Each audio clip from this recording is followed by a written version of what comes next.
എഡ്ജ്ബാസ്റ്റണിൽ ഇന്ത്യക്ക് ചരിത്ര വിജയം. രണ്ടാം ടെസ്റ്റിൽ ഇന്ത്യ ഉയർത്തിയ കൂറ്റൻ വിജയലക്ഷ്യം പിന്തുടർന്ന ഇംഗ്ലണ്ട് ഇന്ന് രണ്ടാം സെഷനിൽ 271 റൺസിന് ഓൾ ഔട്ടായി. ഇന്ത്യ 338 റൺസിന്റെ വിജയം സ്വന്തമാക്കി. ആകാശ് ദീപ് ഇന്ത്യക്ക് ആയി രണ്ടാം ഇന്നിംഗ്സിൽ 6 വിക്കറ്റ് സ്വന്തമാക്കി. ആകെ ഈ ടെസ്റ്റിൽ 10 വിക്കറ്റും താരം നേടി.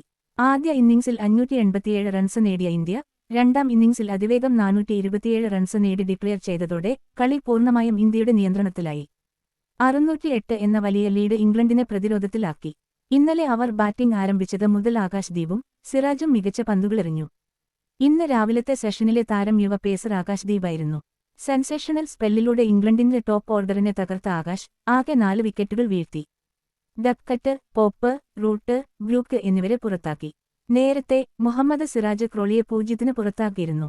ഉച്ചഭക്ഷണത്തിന് തൊട്ടുമുമ്പ് വാഷിംഗ്ടൺ സുന്ദർ ബെൻ സ്റ്റോക്സിനെ 33 റൺസിന് എൽബിഡബ്ല്യുവിൽ കുടുക്കി ഇന്ത്യയുടെ വിജയം അടുപ്പിച്ചു. ലഞ്ചിനു ശേഷം ജെയ്മി സ്മിത്ത് വോക്സിനെ കൂട്ടുപിടിച്ച് പ്രതിരോധം തീർത്തു. സ്കോർ 199-ൽ ഇരിക്കെ പ്രസീദ് കൃഷ്ണ വോക്സിനെ പുറത്താക്കി. പിറകെ ആകാശ് ദീപ് ജെയ്മി സ്മിത്തിനെ പുറത്താക്കിയതോടെ ഇന്ത്യ വിജയത്തിലേക്ക് അടുത്തു. 2 റൺസ് എടുത്ത ടങ്കിനെ ജഡേജയുടെ പന്തിൽ സിറാജ് ഒരു മനോഹര ക്യാച്ചിലൂടെ പുറത്താക്കി. പിന്നെ ജയത്തിലേക്ക് 1 വിക്കറ്റ് മാത്രം. കാർസിനെ പുറത്താക്കി ഇന്ത്യയുടെ ജയമുറപ്പിച്ചു. ഈ വിജയത്തോടെ ഇന്ത്യ പരമ്പര സമനിലയിലാക്കി.